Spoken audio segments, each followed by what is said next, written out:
မြန်မာနိုင်ငံရဲ့စနလရာသီများနဲ့ပျော်ရွှင်စရာထူးခြားတဲ့ယဉ်ကျေးမှုဓလေ့များမင်္ဂလာပါဗျဘာမတ်ဘာဒိုနမကပျော်ရွှင်စွာဖြင့်ကြိုဆိုပါရဗျတင်ဆက်မှုလေးတွေကိုစူးစမ်းတင်ပြနိုင်တည်ရှိနိုင်ပါရဲ့အတွက်ကျွန်တော်ရဲ့ဗီဒီယိုလေးတွေကို like and subscribe လေးလုပ်ပေးဖို့ထူးမြတ်တာရက်ခံပါတယ်ဗျဒီကနေ့မှာတော့ကျွန်တော်တို့ရဲ့ရင်ကျေးဖြူငါလာတဲ့မြန်မာနိုင်ငံရဲ့ချစ်စရာမြန်မာပြက်ကလေးစနလသတ်မှတ်ထားရှိမှုနဲ့လာရာဒီများလိုက်ထူးခြားတဲ့ရာဒီဥတုပန်းအသီးနှံများဖူးပွင့်ဝေစားမှုများထူးခြားတဲ့ပွဲတော်တွေကျင်းပမှုလေးတွေကိုဂုဏ်ယူစွာရှာဖွေတင်ပြလိုက်ပါတယ်ဗျာမြန်မာစနလရာဒီကျွန်တော်တို့ရဲ့ချစ်စရာကောင်းတဲ့မြန်မာနိုင်ငံမှာမြန်မာပြက်ကလေးတီးခြားရှိပါတယ်ဗျာအင်္ဂလိပ်ပြက်ကလေးလိုပဲစနလရှိပြီးမြန်မာလတွေကတော့နှစ်တစ်အဖြစ်အင်္ဂလိပ်ပြက်ကလေးဧပြီလမှာစတင်ပြီးနောက်နှစ်မတ်လကုန်မှာနှစ်ကုန်တာပဲဖြစ်ပါတယ်မြန်မာစနလရာဒီအမည်တွေကိုလေ့လာကြည့်ရင်တကူလာကစုံလာနေယုံလာဝါစုံလာဝါကောင်လာတော်တလင်းလာတင်းကျွတ်လာတစောင်းမုံလာလက်တော်လာပြာတူလာတဘိုးတွေလာနဲ့တပေါင်းလာတို့ပဲဖြစ်ပါတယ်ဒီမြန်မာစနလရာဒီခွင်ဒီမှာရာဒီလိုက်ထိမ့်မှတ်ပွင့်တဲ့ပန်းတွေကိုယ်ပိုင်ရင်ကျေးမှုနဲ့ပွဲတော်တွေအသီးသီးရှိတာကိုလည်းလေ့လာတွေ့ရှိနိုင်ပါတယ်ဒါဆိုကျွန်တော်တို့တွေမြန်မာစနလရာဒီတွေကိုတစ်ခုချင်းစီစိတ်ဝင်စားစရာဘာတွေရှိနိုင်လဲဆိုတာကိုအတူတူလေ့လာကြရအောင်ဗျာချစ်စရာကောင်းတဲ့ဘလို့ရာတွေရှိနေမလဲပြောစရာဓလေ့တွေကဘာတွေလဲတကူလာ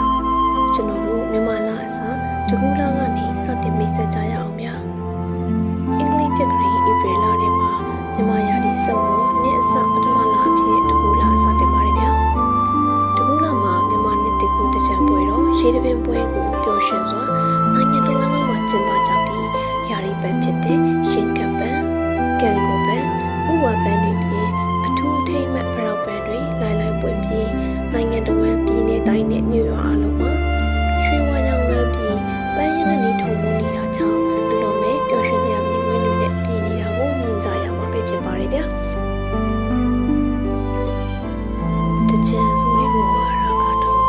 တင်ကန်တာကိုပါဏိပါဒတင်းကျန်တာကိုတက္ကသပါရကစင်တလာတဲ့ဝါရဖြစ်ပြီးတော့တင်ကန်တာတင်းကျန်တာဟူဒီကူပြောင်းခြင်းလို့အနက်တိပဲရပါတယ်တကူလာဆိုတာမြန်မာနှစ်တစ်နှစ်ကုန်ဆုံးခဲ့ပြီးနှစ်သက်စတင်တဲ့ကာလဖြစ်တာကြောင့်မြန်မာရိုးရာနှစ်တစ်ခုအတားတချံပွဲတော်ကိုဆင်နွှဲကြတာပဲဖြစ်ပါတယ်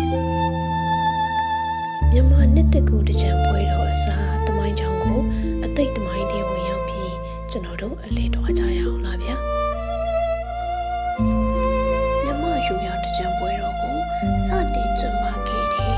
ကာလတမိုင်းချောင်းကိုလိုက်ရှာရင်နောက်ဆုံးတွေ့ရှိခဲ့တာကမြန်မာတမိုင်းတွေကပကံမင်းစမြခင်ပကံထီနန်းကို1256ကနေ1289ခုကာလအတွင်းစိုးစံတော်ခဲ့သူနယတိဟာပတိနန္ဒန်နဲ့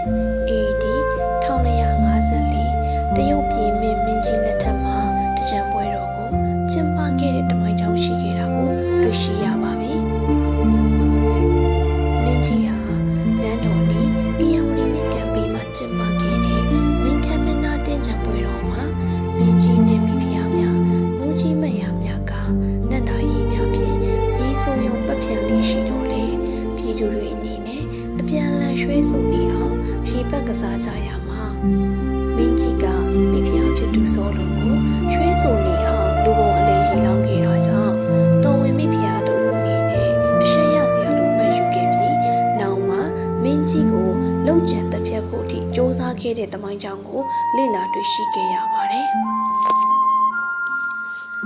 ဒီတမိုင်းကြောင်ကပဲစတင်ရေးတွက်မယ်ဆိုရင်တော့နယတိဟာပတိနန္ဒန်နဲ့ AD 1254ကနေယနေ့2025ခုနှစ်အထိဆိုရင်နှစ်ပေါင်း982နှစ်အထိကြာရှည်ခဲ့ပြီမဟုတ်ပါလားဗျာရေတပင်ပွဲတော်အစမြန်မာကလို့ဆိုရင်မနိုင်စရာမရှိနိုင်ပါဘူးဗျာ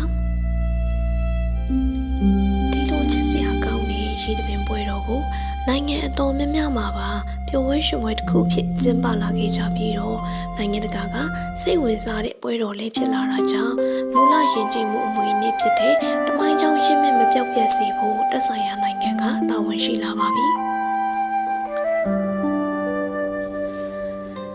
ဒါကြောင့်မြန်မာနိုင်ငံသာသနာရေးနဲ့ယဉ်ကျေးမှုဝန်ကြီးဌာနအနေနဲ့မြန်မာရိုးရာနှစ်တကူတာတကြံပွဲတော်ကို UNESCO ၏လူသားမျိုးနွယ်ဆိုင်ရာဒရမတ်ယဉ်ကျေးမှုအမွေအနှစ်စာရင်းမှာပါဝင်နိုင်ရေးအတွက်ဆောင်ရွက်ခဲ့ရာမြန်မာရိုးရာနှစ်တကူတာတကြံပွဲတော်နဲ့ပတ်သက်တဲ့အဆိုပြုစာတွေကို UNESCO ဓာတ်မဲ့ယဉ်ကျေးမှုအမွေအနှစ်ကော်မတီတို့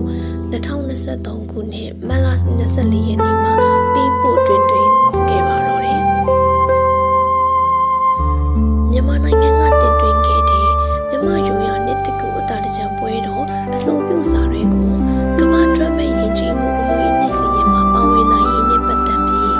ပါရာဂွေနိုင်ငံအာဆိုစီယိုမြို့မှာ2024ခုနှစ်ဒီဇင်ဘာ2ရက်မှာ9ရက်ထိကျင်းပခဲ့တဲ့19ကြိမ်မြောက်ဒရမတ်ယဉ်ကျေးမှုအမွေအနှစ်ညီလာခံကဒီဇင်ဘာ9ရက်မှာတရားဝင်ဆုံးဖြတ်ခဲ့ပြီးယခုဆိုရင်မြန်မာနိုင်ငံမှာတင်သွင်းထားတဲ့မြန်မာရိုးရာနှစ်တကူအတာတကြံပွဲတော်ဒီကမ္ဘာ့ဒရမတ်ယဉ်ကျေးမှုအမွေအနှစ်စာရင်းတွေမြန်မာနိုင်ငံအနေဖြင့်ပထမဆုံးတရားဝင်ပါဝင်နိုင်ခဲ့ပြီဖြစ်တာကိုလည်းဂုဏ်ယူစွာတင်ပြလိုက်ပါတယ်ဗျာ။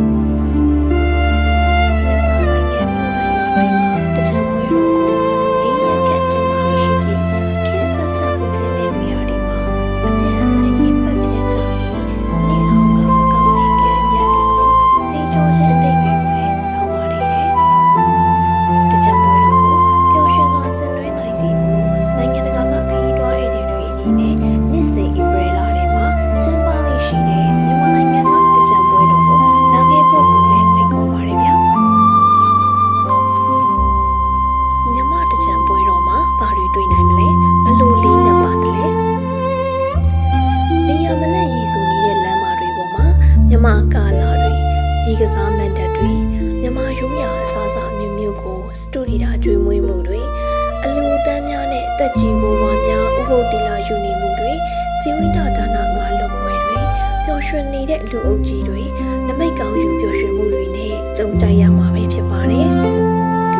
ခရီးသွားရခြင်းကိုနှစ်သက်ကြတဲ့ခရီးသွားများအနေနဲ့မြမရာဒီကွန်းနေလိုက်ဖေကာလမှာပဲလာသည်ဖြစ်စေမတူညီတဲ့ခံစားမှုတွေကိုရရှိစေနိုင်မှာဖြစ်တယ်လို့ကျွန်တော်ကဘာမှဘာလို့နာမအစီအစဉ်အဖြစ်ဂုဏ်ယူစွာဖြင့်တင်ဆက်ကန်လည်လိုက်ရပါတယ်ဗျာကြံခဲ့တဲ့နောင်တိတ်ကာလများကတကူလာရဲ့တကြံပွဲတော်တွေကိုလွမ်းမောမိတယ်လို့ပဲရောက်ရှိလာပြီးအောင်မဲ့အနာဂတ်တကြံပွဲများကိုလည်းမျှော်လင့်ရင်အားလုံးအမြကြည်တာရှိကြပါစေလို့ဆုတောင်းမြတ်တာပို့တာလိုက်ပါတယ်ဗျာအထူးကျေးဇူးတင်ရှိပါတယ်ဗျာဆက်လက်ဆောင်ကြည့်ပေးကြပါဦးဗျာ